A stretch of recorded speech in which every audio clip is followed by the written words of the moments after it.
갑자기 생각이 들었는데요. 갑자기 생각 드는 거 얘기하면 좀 안 되긴 하는데, 그래도 아무리 생각해도 세배한다고 돈 1분만 띡 넣어서 주는 게 이게 좀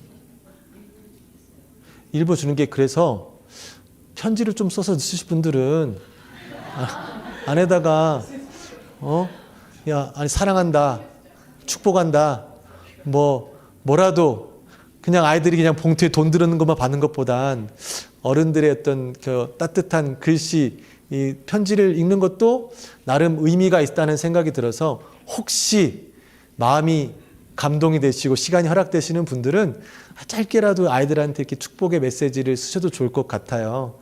우리 아이들이 대부분이 한국말을 다 읽을 줄 알아요. 그래서 그게 큰 어려움이 없을 것 같은데, 너무 부담은 갖지 마시고요. 네. 네, 감사합니다.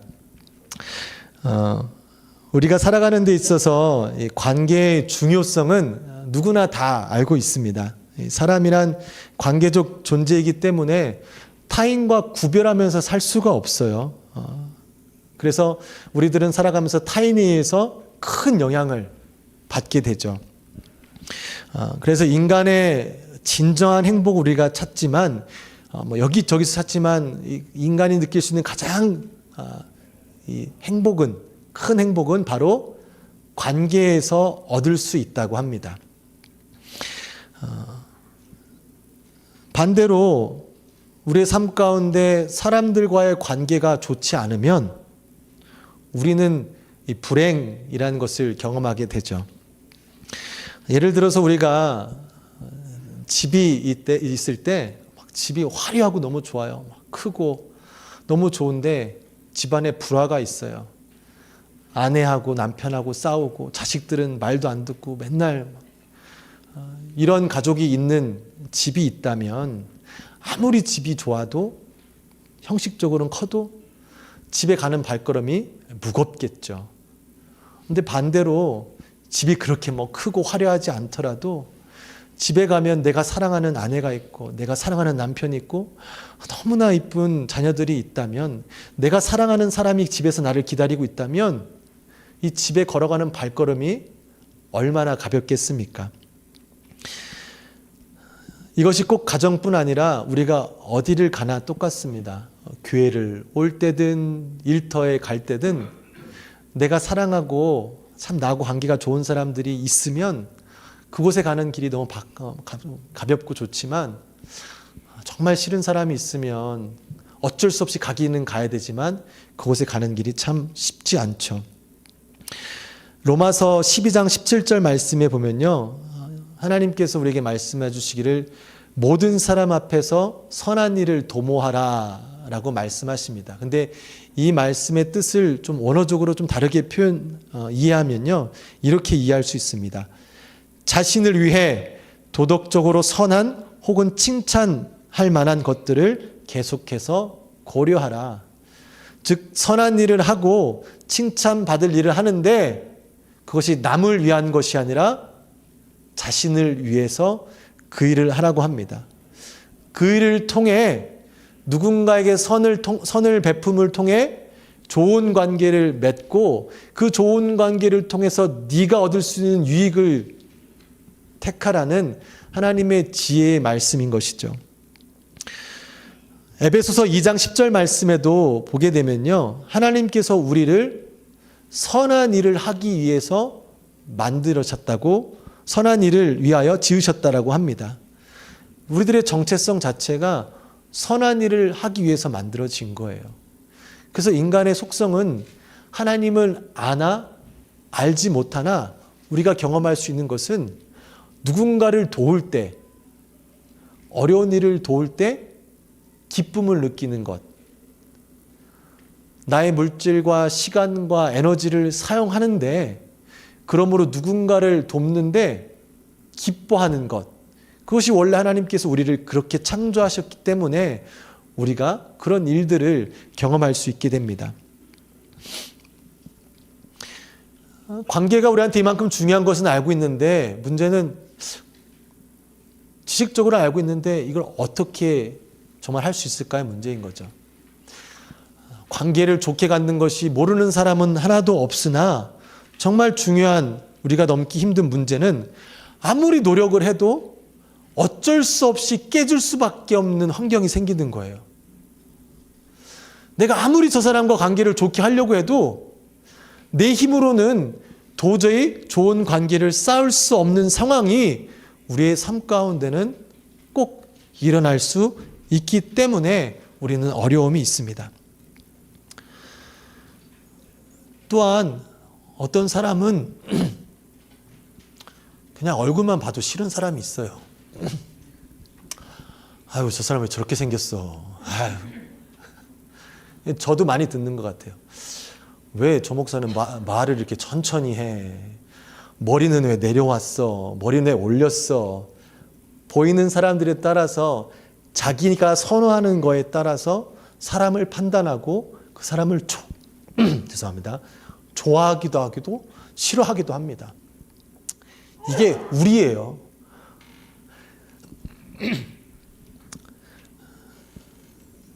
그래서 이런 여러 가지 이유 때문에 우리는 관계를 통해 어려움을 겪습니다. 관계가 틀어진 사람은 만나기 싫거든요. 보기 싫거든요. 힘들거든요. 근데 이것뿐 아니라 또 어려움이 있어요. 우리 믿음의 사람들은 이렇게 관계가 안 좋으면 나쁜 것이구나 라고 들어서 좀 어떻게든 관계를 좋게 해보려고 기도도 해보고 막 결단도 해보고 갔는데 안 돼요. 아무리 발버둥 쳐도 안 돼요. 실패해요. 그러다 보니 자책을 하죠. 도대체 나는 뭐가 문제인데 사람을 용서도 못하고 이렇게 관계가 안 좋을까? 또 어쩔 때는 저 사람이 문제야. 난 아무리 노력해도 저 사람이 안 하니까 안 돼. 하며 누군가를 또한 정죄하는 일도 생기게 됩니다. 오늘 우리는 이 본문을 읽었는데 이 본문은 우리에게 너무나도 중요하고 우리 가장 큰 행복을 주지만 우리의 힘으로는 온전히 통제하기 힘든 이 관계에 대해서 언급하고 있는 말씀이 오늘 본문의 말씀입니다. 그래서 우리는 이 본문 말씀을 통해서 하나님께서 주시는 지혜를 먼저 깨닫고 그 지혜를 순종할 수 있는 데까지 나아가서 하나님의 살아있는 능력의 말씀이 우리의 삶을 변화시키는 것들을 기대하며 또 경험하게 되기를 소망합니다. 우리는 점점 과학이 발달하면서 우주의 모든 만물과 인간의 존재를 두고 생물학적, 물리학적, 즉 과학적으로 접근하고 바라보려는 이 속성을 점점 갖게 됩니다. 이것은 기본적으로 우리 인간들이 가지고 있는 시각적인 것, 지식적인 그 틀 안에서만이 우리가 보고 있는 우주와 인간을 이해할 수 있다라고 보는 것인데요. 어찌 보면 우리의 시각과 지식 안으로 그 제한된 틀을 만드는 것이죠. 그런데 그렇게 과학이 발달했으니까 믿을만 하니까 그렇게 볼 수는 있는데 정작 우리의 삶을 깊이 바라보면 인간의 생명, 인간의 죽음, 그 생명과 죽음 가운데 이루어지는 정말 이해할 수 없는 삶, 그것의 하나가 관계도 그렇죠. 이게 1 더하기 1은 2가처럼 이렇게 산수처럼 되는 게 아니라 이해할 수도 없고 우리가 어떻게 힘을 쓸 수도 없는 정말 이상한 방법으로 돌아가는 것이 우리의 삶 아니겠습니까? 그래서 우리가 삶을 살아가다 보면 이게 인간이 아닌 그 다른 무엇인가, 누군가가 존재한다는 것을 사람들은 깨닫게 되는 시점을 경험하게 됩니다. 우리가 꼭 우리의 삶의 주인인 거라고 생각하며 삶을 살아가죠. 그런데 우리의 제한적인 삶, 육신, 그러한 것을 통해서 어려움에 부딪히면 종교를 떠나서 우리 누구나 신을 찾게 됩니다. 도와달라 기도하고 우리의 어려움을 해결해달라고 기도합니다. 이것이 바로 창조주 하나님, 조물주가 존재한다라는 것을 우리 인간들은 태어나면서부터 알 수 있게 되는 하나님의 창조물이라는 것을 증명하는 것이죠.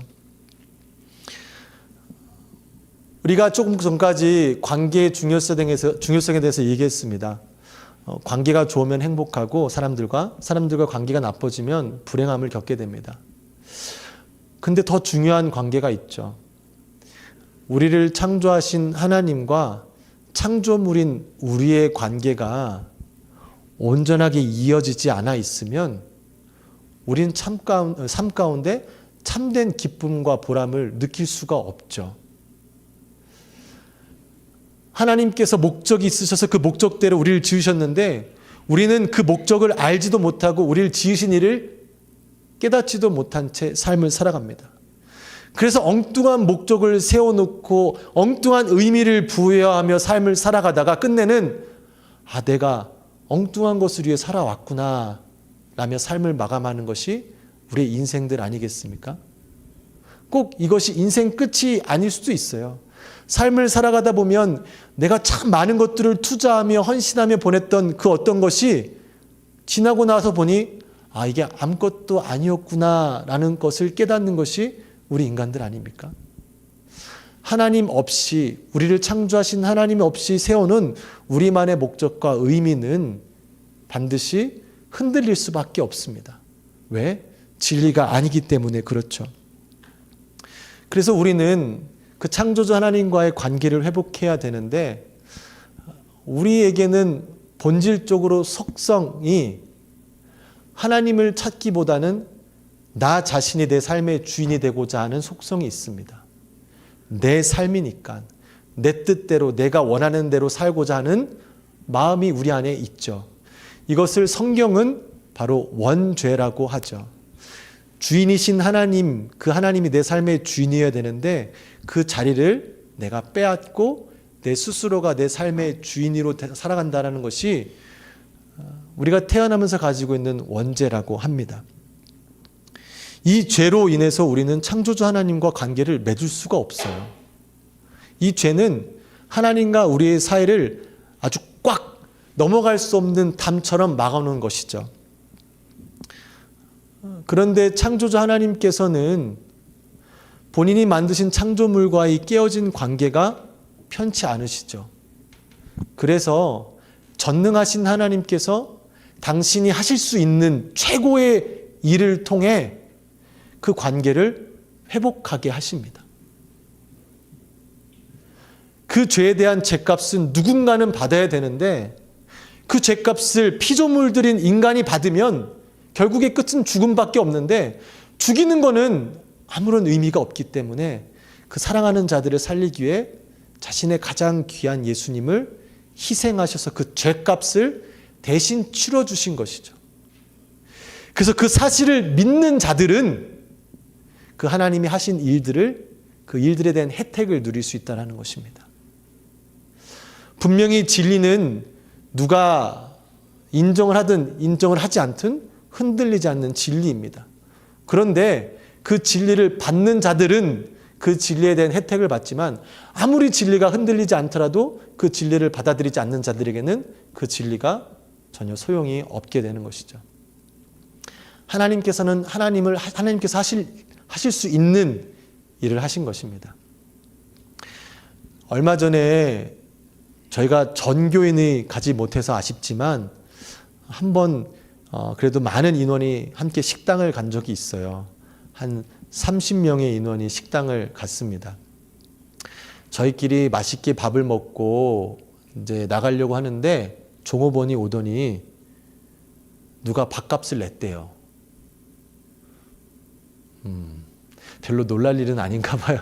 얼마든지 30명 정도는 내가 낼 수 있다라는 준비가 되어 있는 분들이 저는 한 번도 경험해 본 적이 없어요. 물론 사역을 하다 보면 이제 식당을 자주 가는 일이 있으면 성도님들을 만나서 성도님들이 식사값을 내주는 일들이 참 많이 있습니다. 근데 그런 것들이 불편해서 식당을 안 가게 되고 막 좀 어려운 일들도 있기는 해요. 그게 뭐 좋은 문화는 아닌데 그래서 때로는 또 누가 돈이 좀 물질의 여유가 있으면 밥 먹으러 가자 해서 식사를 대접할 수도 있어요. 그런데 내가 알지도 못하는 큰 그룹을 내가 대신 돈 낸다는 건 전 한 번도 본 적이 없어요. 30명의 인원이면 적지 않은 인원이잖아요. 근데 저희는 거기에 있던 사람이라는데 누군지 본 적도 없고 한국 사람을 저희가 본 기억이 없어요. 근데 누군가 냈대요. 그 사람이 할 수 있어서. 근데 만약 우리 중에 하나가 무슨 말도 안 되는 소리를 하냐고, 난 누군지도 모르는 사람이 돈 내는 건 난 용납할 수 없다, 그러면서 돈을 또 내시려는 용기가 있으신 분 계신가요? 그런 어리석은 짓을 하는 사람이 없어요. 누군가가 그렇게 할 수 있고 하고 싶은 마음이 있어서 그 일을 한 것이 팩트고, 우리는 그 팩트를 받아들일 때 그 혜택을 누릴 수 있는 것이죠. 창조주 하나님께서, 모든 만물을 지으신 하나님께서 그 하나님만이 하실 수 있는 일을 우리를 위해 하신 거예요. 그게 예수 그리스도를 이 땅 가운데 보내시고 십자가에 못 박히시게 하신 것이죠. 그런데 우리가 무슨 말도 안 되는 소리야, 난 본 적도 없고, 예수님? 그 예수의 죽음이 어떻게 나의 죄를 또 무슨 내가 죄를 지었냐? 그 진리를, 사실을 거부한다면 하나님께서, 창조주께서 허락하신 그 귀한 선물을 거부하는 어리석은 행동이 되는 것이겠죠. 우리는 우리를 사랑하셔서 하나님이 하실 수 있는 최선의 일로 우리에게 선물을 주신 그 하나님의 그 선물, 사랑, 그 진리를 깨닫고 그것을 기쁨으로 받게 되기를 소망합니다.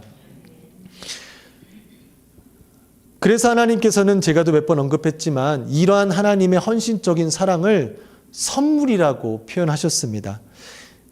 에베소서 2장 8절의 말씀에 보면, 너희는 그 은혜에 의하여 믿음으로 말미암아 구원을 받았으니 이것은 너희에게서 난 것이 아니요 하나님의 선물이라. 받는 것입니다. 주신 이가 있어서 기쁨으로 받는 것이죠. 창조주 하나님과 피조물인 우리들의 깨어진 관계의 회복은 우리의 삶의 존재의 의미와 목적을 깨닫게 해주며 삶에 변하지 않는 진정한 기쁨을 가져다 줍니다. 그래서 그렇게 하나님과의 회복된 관계를 가지고, 그 관계의 기준을 가지고 내 주위에 있는 사람들과의 관계를 세울 때 우리는 참된 관계를 주님 안에서 세울 수 있게 되는 것입니다. 오늘 본문의 말씀에 이 분리된 사람들이 누구냐 하면요, 유대인들과 이방인들이었어요. 지금 어떻게 비교할지 잘 생각은 안 되지만, 아마 지금 이스라엘 나라의 땅에서 전쟁이 일어날 만큼 서로 죽고 죽이기 정말 그런 관계였겠죠. 유대인들과 이방인들은 절대적으로 같이 될 수가 없는 관계였습니다. 특별히 그들 가운데는 율법이라는 것이 큰 담이 되어서 서로 넘어갈 수가 없었습니다. 서로를 인정할 수가 없었어요. 서로 무엇인가 관계를 맺는다는 것, 누군가가 그렇게 도와준다 해도 그들은 서로가 그것을 거부하는 자들이었습니다. 율법적으로, 상황적으로, 조건적으로, 현실적으로 함께 될 수 없는 그 민족을 예수님께서 하나로 뭉쳐주신 거예요. 예수님께서 그 율법을 무너뜨리시고 본인이 사랑과 희생으로 새로운 율법이 되셔서 예수님 이후에 이들이 연합되는 역사가 일어나게 됩니다. 그들이 연합된 이유는 유대인들이 변해서, 이방인들이 변해서, 물론 그럴 수 있죠. 그러나 그 중심에는 바로 예수님이 있으셨기 때문에 그들이 하나 될 수 있었던 것입니다. 우리도 사람을 대할 때 어떠한 율법, 틀, 상황, 조건, 이것을 가지고 사람을 대하다 보면요, 내가 좋아하는 사람이 있을 수 있겠지만 또 반대로 내가 싫어하는 사람이 당연히 생길 수밖에 없습니다. 그 기준을 가지고 있으면 우리는 그 누구와도 좋은 관계를 계속 세워나가기가 쉽지 않습니다. 관계의 핵심은 상황과 법이 아니라 사랑이죠. 진정으로 관계를 잘 세우고 싶어 하면 법을 세워서 컨트랙을 세워서 야 너는 이거 할 테니까 나는 이거 하고 이렇게 하고 이거 안 하면 우리는 끝이야 가 아니라 서로의 부족함을 인정하고 그 서로의 부족함을 품어주고 사랑으로 그것들을 함께 이끌어 나갈 때 그 관계가 행복해지는 것입니다. 그게 부부의 관계이죠. 그게 하나님과 우리의 관계이죠. 그 관계가 나와 이웃과의 관계가 되어야 될 줄 믿습니다. 교회 안에 있다 보면 나도 모르게 기준이 생기게 됩니다. 아니요. 교회가 아니라 아마 내 삶 자체에 나도 모르는 기준이 있을 거예요. 그리고 또 교회 안에서 그 기준을 세우게 되죠. 그러면서 사람을 대하게 됩니다. 쉽지 않습니다. 살아온 배경도 틀리고 너무나 다르죠. 근데 함께 또 일까지 하게 돼요. 얼마나 힘듭니까? 뭐 항상 얘기하지만 없어서는 안 될 것 같아서 저 사람하고 결혼을 했는데 살다 보니 같이 있으면 못 살게 싶은 거예요, 이제는. 사랑하던 사람조차도 그런 일이 있는데 이렇게 다른 곳에서 다른 환경 가운데 모이는 믿음의 공동체에는 왜 그런 일이 없겠습니까? 때로는 어떠한 사람이 크게 잘못을 해서 내가 상처를 받고 어려워서 그 관계가 깨어질 수도 있고요. 때로는 내가 누군가를 아프게 할 수 있어요. 그런데 우리는 그 관계를 바라보기 이전에 먼저 바라봐야 될 기준이 바로 예수님인 줄 믿습니다. 함께 그 예수님께서 깨어진 나의 관계, 하나님과 나의 깨어진 관계를 위해서 해주신 그 희생과 사랑을 우리가 다시 한번 생각한다면 나와 저 사람과의 관계를 바라보는 눈이 달라질 것입니다. 우리는 예수님을 믿는 믿음의 공동체입니다. 서로 맞는 사람들끼리 모여서 그냥 함께 교제하며 함께 모여서 노래 부르고 좋은 말을 듣는 공동체가 아닙니다. 이곳에 온 이유와 목적은 예수님을 만나고 예수님을 깨닫기 위함입니다. 그래서 교회에 올 때 우리는 다른 그 무엇도 중요하지만 예수님을 먼저 찾아야 돼요. 이 예수님을 믿지 않고 예수님이 하신 사랑을 우리가 마음속에 깊이 새기지 않으면 그거 없이 무슨 일을 하다 보면 계속 부닥쳐요. 저 사람 왜 저래? 왜 저렇게? 왜 그래? 왜 그 모양이야? 내 기준이 있기 때문에. 내 기준이 아닌 내가 받은 그 예수님께서 허락하신 그 관계의 기준으로 다른 이들을 볼 수 있는 은혜가 저와 여러분 가운데 있게 되기를 축복합니다. 그래서 저희 교회의 모든 행사나 모든 일들은 다 기도로 시작하시기를 바랍니다. 누군가 모임의 장이 기도를 인도할 수 있지만 저는 그것보단 그냥 같이 기도했으면 좋겠어요. 이 모임 하나님께서 함께 해주시고 예수님의 마음으로 예수님의 일을 우리가 함께 도모하며 또 예수님이 주신 그 관계 사랑으로 서로를 바라볼 수 있도록 함께 기도하고 시작하세요. 찬양팀, 섬김이, 방송팀, 무슨 남전도회, 여전도회 모든 모임 무슨 일을 할 때든지 길지 않아도 돼요. 어렵지 않아도 돼요. 30초, 한 1분이라도 함께 기도하며 함께 하시는 예수님을 인정하고 그 예수님의 사랑을 마음속에 새기고 일을 시작할 때 그 일 가운데 함께 하시는 예수님이 드러나 그 모든 모임과 섬김을 통해 하나님의 은혜를 경험하게 될 줄 믿습니다. 오늘 본문의 20절에 보면 바울은 예수님을 건축물의 모퉁이 돌이라고 비유하고 있습니다. 모퉁이 돌은 건축물에 있어서 아주 중요한 것인데요. 건물을 안정되게 서 있도록 도와주며 건물과 건물을 이어주는, 그러니까 어찌 보면 없어서는 안 될 구조이죠. 바울은 예수님을 이 성전을 세우는데 없어서는 안 될 그 모퉁이 돌이라 말씀하시며 우리 모든 믿음의 사람들이 그 성전을 세워가는 사람들이라고 비유를 하고 있습니다. 이것은 하나님께서 우리에게 선물을 주셨는데 단번에 주셨대요. 하나님과의 관계도 다 해결됐고 그걸 통해서 사람들과의 관계도 해결됐는데 정작 우리의 삶을 보니 해결되지 않은 게 많지 않습니까? 하나님하고도 뭔가 조금 이상할 때도 있는 것 같고 내가 아무리 예수님을 믿는다 해도 내 안에 불편한 일들이 생길 때가 많이 있는 거예요. 근데 하나님께서는 이 과정을 통해서 그냥 옛다 선물 가져라 주신 게 아니라 우리의 삶의 과정을 통해서 때로는 깨어지고 부서지고 아파하고 그런데 또 예수님의 은혜로 회복되는 이러한 과정을 통해서 하나님이 주신 선물이 얼마나 귀한 것인지 깨닫게 해주시는 그 역사를 우리 삶을 통해서 주시는 것입니다. 바울은 에베소서 4장 16절 말씀에 이렇게 기록하고 있습니다. 그에게서 온몸이 각 마디를 통하여 도움을 받음으로 연결되고 결합되어 각 지체의 분량대로 역사하여 그 몸을 자라게 하며 사랑 안에서 스스로 세우느니라. 아멘. 아까 말씀드린 대로 사람은 태어나면서 관계적인 존재로 태어났습니다. 혼자 살고 스스로 성장하고 스스로를 정체성을 확인할 수가 없습니다. 같이 있을 때 자신이 존재하게 됩니다.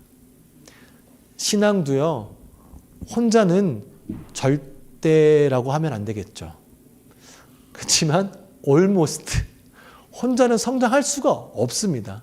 아니 하나님께서 그렇게 창조하지 않으셨기 때문에요. 오늘 함께 우리가 말씀을 나누는 이 설교 제목도 함께 지어져 가느니라입니다. 내가 지으는 것이 아니라 함께 있다 보니 서로가 서로를 통해 지어져 가는 것이 우리를 통해 세워주신 하나님의 성전인 거예요. 나 혼자 열심히 신앙생활하고 나 혼자 열심히 찬양하고 기도하고 말씀 읽는다고 내 신앙이 성장되는 것 어렵습니다. 오히려 그럴 때는 그러한 것들은 나를 교만하게 만드는 것으로 쓰여질 경우가 훨씬 더 많이 있습니다. 말씀을 들고 공동체에 나아가 말씀을 순종하며 때로는 원수도 만나기도 하고 말씀으로 그 원수를 사랑하는 것을 실천하기도 하고 어려움 가운데 말씀을 적용하고 하면서 우리는 점점 하나님의 성전이 되어가는 것입니다. 이것이 없이 지식과 나의 기도의 시간만 쌓이게 되면 혼자만의 신앙은 나를 더욱더 교만하게 만드는 아주 안 좋은 도구가 되는 것이죠. 마음을 열고 교회에 나와 함께 많은 성도님들과 성전이 되어지시기를, 세워지시기를 주님의 이름으로 축복합니다. 여러분이 그냥 교제 없이 가는 것 다른 게 아니라 여러분이 신앙을 위해서는 꼭 들어오셔야 되는 거예요. 불편한 거요. 불편해야 여러분이 성장할 수도 있는 거예요. 아이들하고 얘기하다 보면 자꾸 하기 싫은 게 많대요. 왜 하기 싫어? 그냥 싫대요. 근데 정작 우리가 우리의 삶을 위해서는 하기 싫은 것을 할 때 우리의 삶이 옳은 것으로 가는 경우가 대부분인 것이죠. 운동을 하든 공부를 하든 우리의 유익한 것들은 다 우리에게 불편함을 주게 됩니다. 그러나 우리는 그 불편함, 그 저항을 통해서 성장하게 되죠. 제가 잘은 모르지만 이 보디빌딩 하는 사람들이 근육을 키울 때 어떨 때 제일 근육이 큰다라고 하냐면요. 이두가 어딘지 아세요?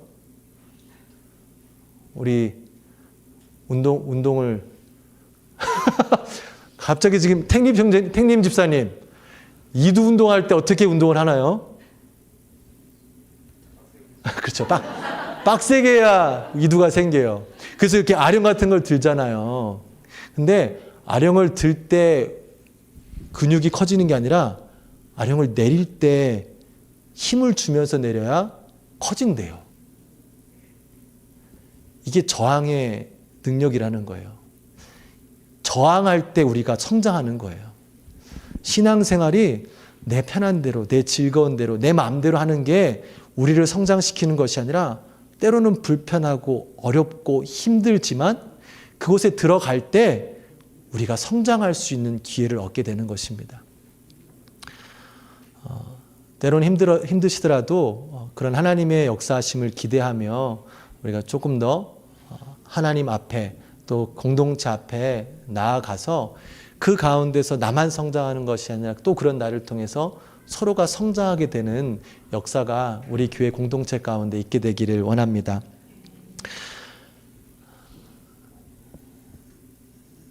제가 갑자기 생각 안 했던 알통 얘기를 하느라고 탱님 집사님 얘기했는데 우리 삶이 다 그래요. 이 고통을 함께한 사람들의 공동체가 참 중요해요. 그래서 교회에서도 정말 중요한 게 뭐냐면 하나님 우리 교회 좀 잘 되게 해주세요. 사람들도 많이 모이고 좀 막 헌금도 많이 모여서 평안하게 평탄하게 뭐 일하는데 어려움 없게 해주세요. 이런 기도는 우리를 망하게 하는 거예요. 교회가 평안을 위해서 달려가면 분쟁이 있게 되죠. 근데 교회는 사명을 위해 나아가야 됩니다. 하나님이 주신 사명을 함께 보고 나아가야 되는 거예요. 왜냐하면 평안은 사람들마다 기준이 다 다르거든요. 본인의 다 뜻이 다르거든요. 그러면 평안하자고 모이면 막 이렇게 하자 저렇게 하자 다 뜻이 달라요. 그러나 하나님 주신 사명은 한 가지. 모두가 하나님의 사명을 바라보고 그 사명을 위해 나아갈 때 우리는 그 하나님의 사명을 통해 하나가 되는 것입니다. 군 생활을 해서 이렇게 동기회가 가장 진한 데가 어디죠? 군 생활 빡세게 한 데가 동기회가 진하죠. 그래서 뭐 해병대 하면 막 힘들다고 알고 있는데 그렇게 힘든 데 나온 사람들은 동기회가 끈끈하지 않습니까? 여자분들은 어때요? 뭐 많은 분들이 경험을 못 해보셨겠지만 제가 듣기로는 그 한국의 산후조리원 동기회의 끈끈함은 이루 말할 수 없다 하더라고요. 아니 진짜 전 듣기만 했는데 엄청나대요. 막 그 안에서도 막 함께 그 막 끈끈한 정을 쌓고 얼마나 서로가 그 아픈 고통을 같이 경험했잖아요. 나와서도 막 같이 모이고 막 정규적으로 이 고통을 경험한 공동체는 그렇게 끈끈함을 경험합니다. 교회도 그래요. 교회도 그냥 주일날 왔다 갔다 하고 뭐 이렇게 모임에서 왔다 갔다 하는 사람들끼리 만나면 잘 몰라요. 근데 교회에 어려움이 있을 때 함께 그 어려움을 이겨내고 견뎌내고 또 때로는 저는 그거 너무 좋은 게 선교도 꼭 그 지역의 선교도 있지만요. 교인들이 함께 선교를 갔다 오면요. 그 어려운 오지에서 함께 보낸 시간들이 그 공동체, 교회 공동체를 더 끈끈하게 만들어 주더라고요. 그게 물론 선교의 목적은 아니지만 그렇게 함께 어떤 어려움을 경험하고 감당할 때 공동체가 단단하게 되는 것입니다. 우리가 조심해야 되는 부분이 바로 이것이죠. 우리가 함께 선교를 합니까? 뭐 어려운 일, 사명을 가지고 있습니까? 그냥 주어진 시간 가운데 정해진 시간 예배드리면 집에 돌아가는 신앙생활들을 하지 않습니까? 우리가 매주 수요일 아침마다 우리 교회의 뚜렷한 사명을 위해서 기도하고 있습니다.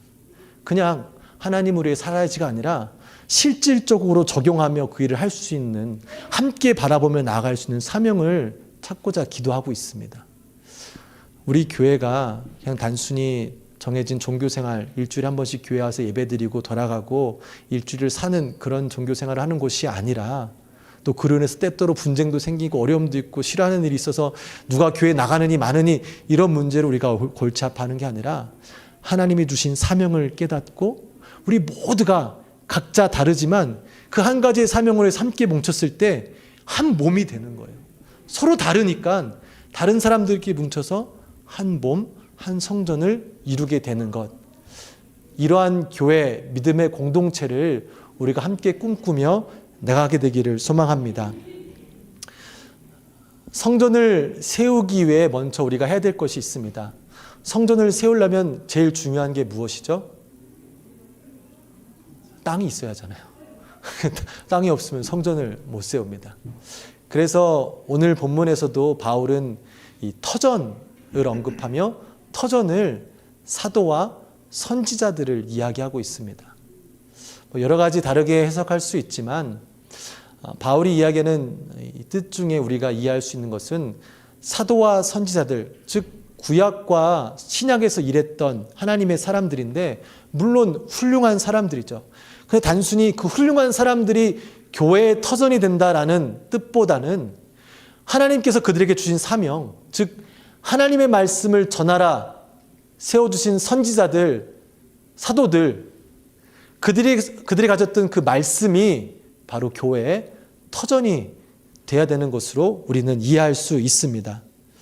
그래서 우리가 함께 그 터전을 세우기를 원합니다. 이번에 사순절 기간을 통해서 우리가 함께 성경을 읽었으면 좋겠습니다.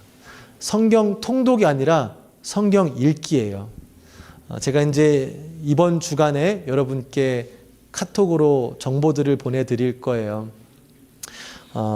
갓피플 성경이라는 앱에서 만들어서 진행하는 것인데요. 사순절 시작하면서 하루하루 성경책 읽을 수 있는 구절이 있습니다. 짧은 거는 두세 절도 되고요. 긴 거는 한 장 정도밖에 안 해요. 누구나 읽을 수 있는 것입니다. 저는 이것을 몇 분의 결단한 분들만 사순절 기간 성경 읽는 게 아니라 그냥 글씨를 읽을 수 있는 모든 분들이라면 그냥 함께 읽었으면 좋겠어요. 그게 뭐 5분? 길어야 10분 들지 않겠습니까? 매일매일 사순절 기간 성경을 읽고 그냥 이게 행사니까 읽는다는 게 아니라 우리 교회 내가 하나님의 성전으로 세워지는 과정 가운데 가장 기초적인 이 터전을 세운다라는 마음으로 그 말씀을 함께 읽어 나갔으면 좋겠습니다. 너무 좋더라고요, 그 앱이. 제가 제일 고민한 게 우리 교회가 하여튼 소수만 하는 것보단 전체가 함께 같은 길로 갔으면 좋겠는데 카톡으로 하기에는 좀 뭔가 좀 서로가 좀 불편할 수도 있고 안 읽는 분들은 어떻게 막 고민하고 있었는데 이 앱은 보니까 제가 카톡으로 여러분께 신청서를 보내드리면 여러분이 클릭하고 하면 여러분의 이름이 거기에 탁 뜨고 누가 오늘 읽었는지 안 읽었는지 막 그래프도 막 우리가 몇 명 읽었는지 다 뜨더라고요, 그냥. 야, 너무 좋다. 그래서 여러분께 제가 카톡으로 보내드리면 여러분은 그 링크를 찍고 아마 갓피플 성경이라는 성경을 다운로드 받고 간단한 형식의 아이디와 패스워드를 만들어 로그인을 하셔야 될 거예요. 근데 그게 꼭 이거 아니더라도 혼자 성경 읽기 너무 좋아요. 그냥 전화기로 같이 읽어주기도 하고 보면서 다 읽으면 한 장 읽었다 표시해서 성경 통독하기 좋은데 전화기가 어려우신 분들은 또 성경책을 읽으셔도 되고요. 앱을 어떻게 하는지 모르시는 분들은 저희 다 엔지니어가 수두룩하게 깔려 있습니다. 젊은 분들한테 가셔서 물어보시면 도와주실 거고요. 또 마지막으로는 제가 그 성경 읽기표를 프린트아웃 해드릴 거예요. 그럼 그걸 가져가셔서 거기에 맞춘 성경을 읽으셔서 체크하시면 좋겠습니다. 그래서 모두가 다 참여했으면 좋겠습니다. 아마 저뿐 아니라 여러분도 또 확인할 수 있게끔 제가 아마 할 수 있을 거예요. 그럼 오늘 누가 읽었나 안 읽었나? 서로를 체크하실 수도 있습니다. 우리 책임이에요. 우리의 터전을 만드는 거예요. 나 안 하면 되지. 내 문제가 아니라 우리 문제입니다. 우리의 문제를 생각하셔서 함께 말씀의 터전을 세워서 정말 하나님께서 이곳에 교회를 세우시고 우리를 불러주신 그 목적을 깨달아서 하나님께서 우리에게 허락하실 그 관계의 행복, 우리 삶 가운데 누릴 수 있는 그 진정한 가치, 기쁨을 우리가 경험하며 살아가게 되기를 주님의 이름으로 축복합니다.